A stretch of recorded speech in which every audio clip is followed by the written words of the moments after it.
Накратко ще се представя, просто е така да имате представа кой ви говори, защото аз съм против идеята да се представя някаква информация през авторитет. Тъй като хората все пак се впечатляват от авторитета и взимат много от нещата, които той казва, малко безкритично. А когато не знаете, че човек е авторитет, сте по-смели да задавате въпроси, да прилагате съмнение, скепсис и да проверявате нещата, които ви казва. Така че по-добре по-малко да знаете за мен. В този смисъл. Нали? Тъй като аз съм се придържал към истината. А истината се саморазкрива, себе доказва, свързва се с други истини, които вече имаме. Светът е изграден от истини, нали? Не от фантазиите и идеологическите въображаеми представи на различни хора, авторитети. Така че по-добре да се спрем на това как да откриваме истината и как истината да работи за нас. И сега, ще изляза от темата за стреса. Аз всъщност я използвам, сега ще разкрия тази измама, която правя. Използвам темата за стреса, защото покрай нея искам да ви покажа и разкажа и запозная с една цялостна житейска стратегия, която не само прелита над стреса, дистреса всъщност, но решава и много други проблеми. Как да си осъществяваме желанията, как най-напред да разберем кои са истинските ни желания, как да извличаме информацията, истината от потока на информацията, защото истината е част от информацията. Нали? Една лъжа, предразсъдък, догма, също е информация, ама не е истина. Има начини за това, как да се направи, как да общуваме с другите и така. И се оказа, че тези направления, които аз ги наричам 6 велики изкуства, на живеенето, на информацията, на желанията, на общуването, на любовта и на парите, в тези 6 посоки има принципи, които, разбира се, царското изкуство на това на живеенето включва другите 5. Колкото сме по-добри другите 5 изкуства, толкова по-добре ставаме майстори в изкуството на живеенето и се дига качеството на живеенето. И всичко това става с едни принципи, които те са универсални, но леко се видоизменят в зависимост от съответното изкуство. И се оказва, че във всички тези 6 направления, ако ние не знаем как да се справяме, получаваме един прекомерен стрес, който води до разболяване. И Хан Селие, бащата на темата, го е нарекал дистрес и прави разлика между стрес и дистрес. Защо? Стрес накратко какво е? Стрес е това наше физическа готовност да реагираме, да отговаряме на това, което се случва около нас в средата, в която се намираме. Най-общо казано. И ние трябва да се адаптираме и да влезем в някакво взаимоотношение с това въздействие. Така. Тоест, стресът е неизбежен и ние, за да нямаме абсолютно никакъв стрес, трябва да сме умрели. Тоест, за да сме живи, самия факт на това, че сме живи, означава, че ние сме в някакво състояние на стрес. Тоест, някаква готовност, да го кажем, някаква будност. Нали? Някакво такова ослушване, всякакво ще стане. Сега, когато се случват нещата и въздействието от света към нас, ние трябва да отговорим на императивното изискване към нас с адаптация. И така и един друг учен пък добавя към темата за хомеостазата. Нали? Знаете, хомеостаза, балансиране на различните процеси, така че те хармонично да почнат да си взаимодействат. Или когато се наруши равновесието, то пак се стреми да се възстанови. И в една система, която е направена от няколко елемента, които са свързани, промяната в един от тях води до промяна на другите. Нали? Заради това, че са свързани. И по същия начин, нашите 4 аспекта, като личности, мислене, чувства, поведение, тяло, са свързани. И ако ние извършиме промяна в един от елементите, се променят и другите. Запомнете тази мисъл, тя после има връзка с една техника. И сега,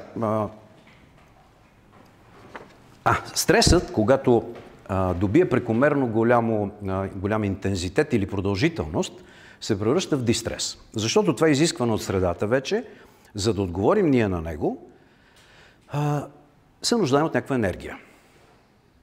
И когато тази енергия започне да се изтощава или ние периодически не се спираме, за да си доставиме ново количество, почваме да се изтощаваме и това става за сметка вече, изпушват някакви наши вътрешни органи, които дават, има някакви резерви, те пускат резервите, Те се изтощават и те, и това вече се отразява като разболяване на дадения орган, който го е закъсал. И затова при стреса при различните хора се проявява като различен вид заболяване, защото при различните хора слабите места са различни. Нали, знаете, веригата се къса там, където е най-слабо звеното.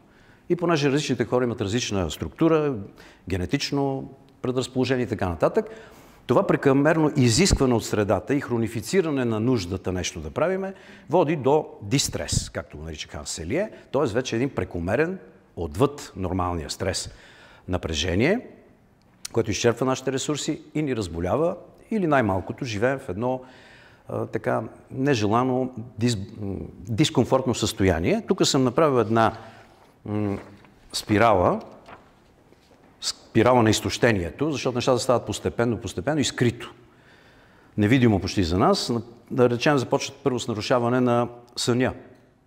След това дърпа до някаква умора. Логично настъпва някаква умора да сме толкова работоспособни през деня.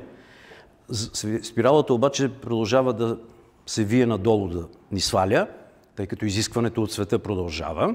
Дали? И се стига до необясними физически симптоми. Почват да се появяват някакви. След това раздразнителност, почти като фоново състояние вече изпадаме. След това стигаме до мрачно настроение, като преобладаващото ни настроение. Спиралата продължава да се засуква надолу. Стигаме до безнадежност и до едно крайно цялостно изтощение, което може да се прояви вече в някакво заболяване, за което може да има и други причини, но това много е подпомогнало дистреса, хроничния стрес, е помогнал да се случи тази спирала невидимо и постепенно. Затова е добре, ето вече както разбираме от тази схема, да забелязваме първите симптоми. Защото всъщност тези неща са и симптоми, че ние май сме излезли извън нормата и не сме започнали на време да спираме, да се спираме, да излизаме и да редуваме дейностите, за да не се получава едно непрекъснато напрежение и изискване към нас. И сега, от природата, от самата биология, от връзката ни с животинския свят, ние сме обезпечени, така да се каже, с инстинктите, дадени ни по наследство, бой, бягство и ступор. Нали? Живите организми установили са, самите те в своята еволюция, са установили, че това са три от начините за спасяване в дивия свят, където нещата стават бързо, по-силния гони да изяде по-слабия и така.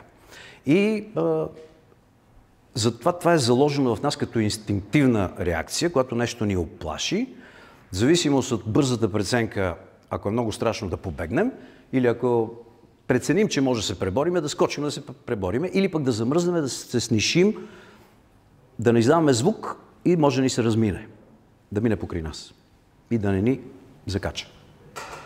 Сега, това е добре в един такъв свят, където нещата се случват извънвиделица, където няма как с хищника, който те напада, да спреме на един спокоен философски разговор, който да изясниме, че имаме общи зони на сътрудничество, че не трябва да се избиваме, колко е хубаво да сме добри.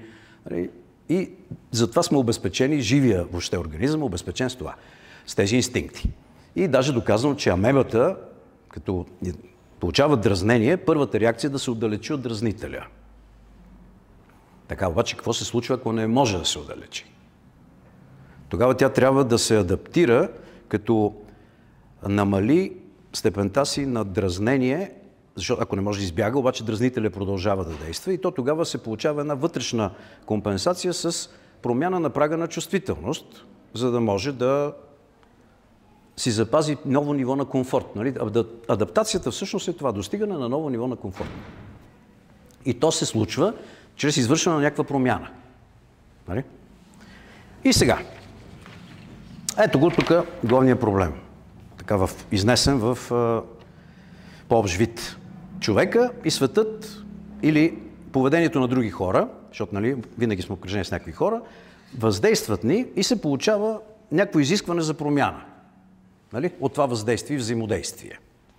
И сега промяната може да бъде в две посоки. Едното е да потискаме, да правим компромиси, да се примиряваме, да стигаме до отчаяние, стискаме зъби, безизходност да чувстваме. Обаче това общо взето е тормоз, нали? Ние може да някакси да живуркаме